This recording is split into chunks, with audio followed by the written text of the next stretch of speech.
नमस्कार साथियों, मेरा नाम है आर के सिंह। संस्कृति आईएएस के यूट्यूब चैनल पर आप सभी का स्वागत है। आज के एपिसोड में जिस विषय की हम चर्चा करने वाले हैं, इस विषय का जो संबंध है ये स्वास्थ्य से है, ये हेल्थ से जुड़ा हुआ टॉपिक है और बड़ा ही महत्वपूर्ण है, क्योंकि अपने देश में देखें तो जो बीमारियों की संख्या है वो दिन प्रतिदिन बढ़ती जा रही है और उसी में से एक बीमारी है मधुमेह, जिसका प्रभाव अपने देश में बहुत ही तेजी से फैल रहा है। और अब देखें तो देश दुनिया में इस बीमारी के जो प्रभाव हैं वो दिन प्रतिदिन कई गुने रेट से बढ़ रहे हैं और भारत में ये जो समस्या है अब ये आम हो चुकी है।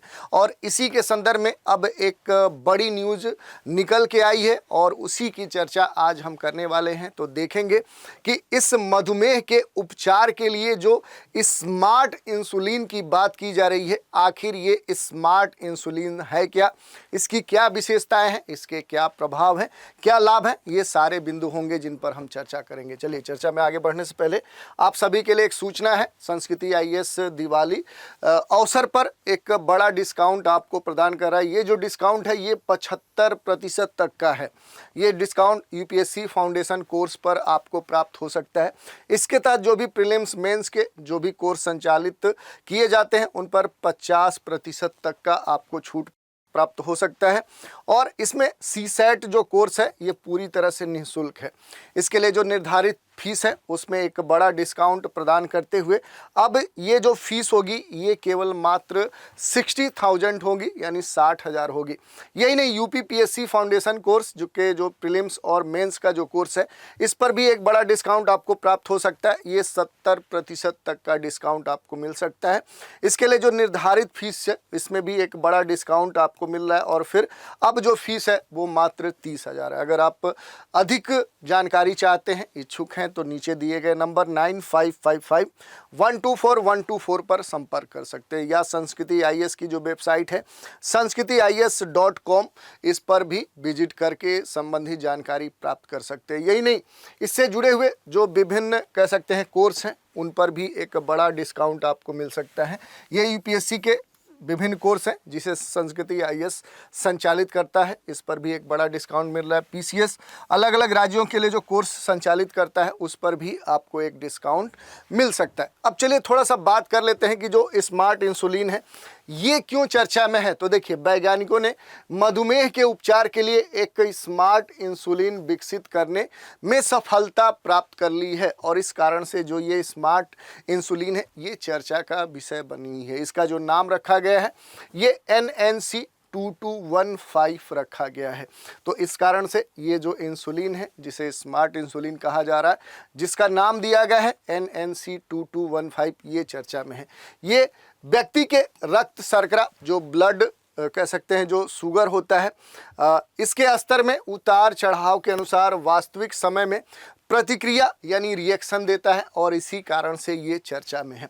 इसके अलावा इसकी कुछ मुख्य विशेषताओं की बात करें कि जो स्मार्ट इंसुलिन यानी NNC-2215 है, इसकी बात करें तो इसका जो विकास है ये ब्रिटोल यूनिवर्सिटी के वैज्ञानिकों ने डेनमार्क, यूके और चेक गणराज्य के कंपनियों के साथ मिलकर यानी एक कह सकते हैं गठबंधन में किया है।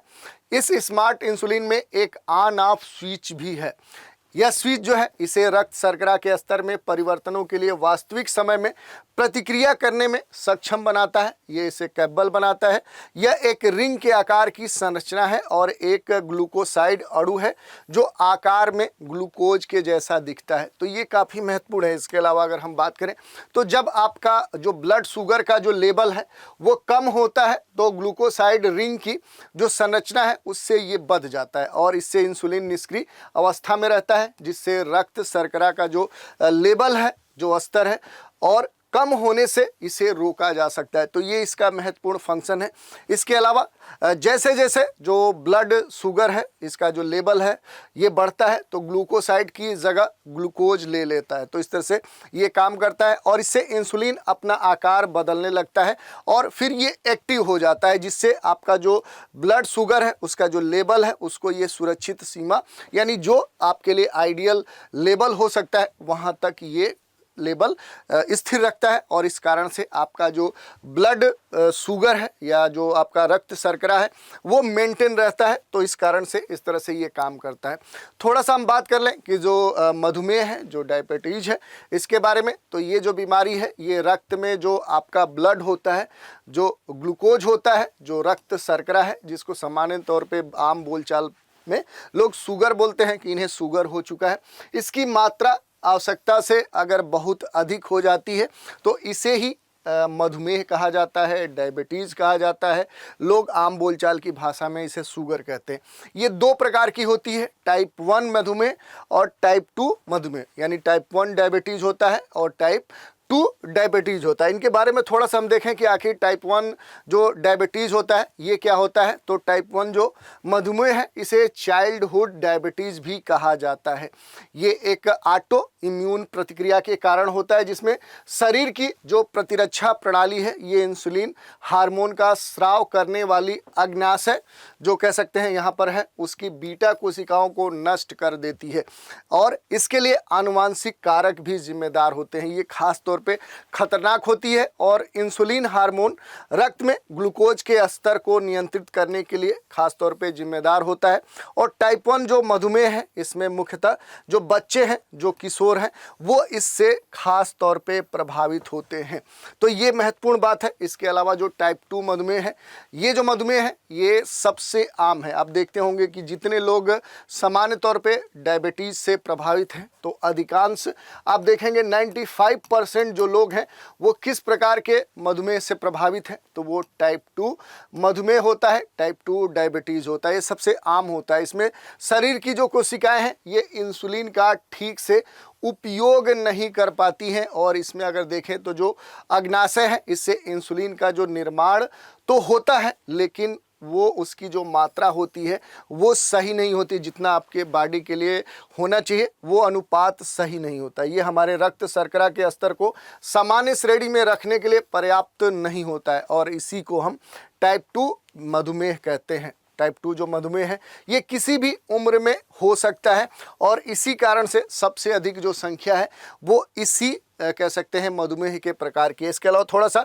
इंडिया में जो मधुमेह के आंकड़े हैं उन पर हम बात कर लेते हैं। तो भारत की जो मेटाबॉलिक गैर संचारी रोग स्वास्थ्य रिपोर्ट है उसकी माने तो भारत की 11% जो पॉपुलेशन जो आबादी है वो इस डायबिटीज़ या मधुमेह या रक्त शर्करा की बीमारी से पीड़ित है, जबकि 15.3% आबादी जो है ये पूर्व मधुमेह यानी जिसे प्री डायबिटीज़ कहते हैं उससे उसके गिरफ्त में आ चुकी है। शहरी भारत में देखें तो ये जो अनुपात है 16.4%, जबकि ग्रामीण आबादी में ये 8.9% जनसंख्या मधुमेह से पीड़ित है। तो देखिए खास तौर पे आप देखेंगे शहरी क्षेत्र में क्या है कि जो मधुमेह के मामले हैं वो तेजी से देखने को मिल रहे हैं, क्योंकि जो शहरी लाइफ स्टाइल है वो इसका सबसे बड़ा कारण है।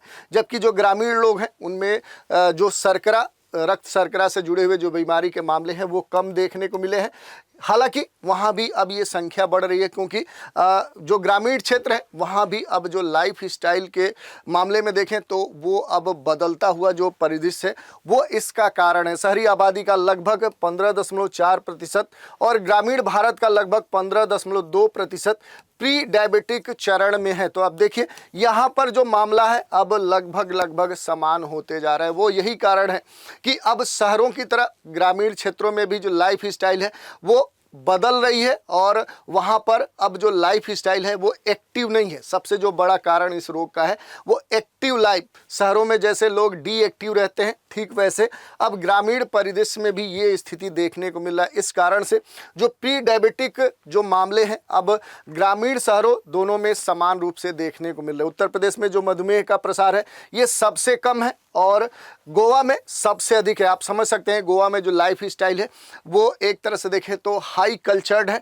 और यही इसका कारण है। जबकि यूपी में देखें तो एक तरह से देखें तो ये जो यूपी है खास तौर पे यहाँ का जो पृष्ठभूमि है वो एक्टिव है। एक तरह से देखें तो लेबर कल्चर है, या वहाँ पर देखें तो वर्क फोर्स के मामले में देखें तो लोग ज़्यादा एक्टिव हैं, अलग अलग कार्यों में लगे हुए हैं जहाँ पर फिजिकल एक्टिविटी देखने को मिलती है।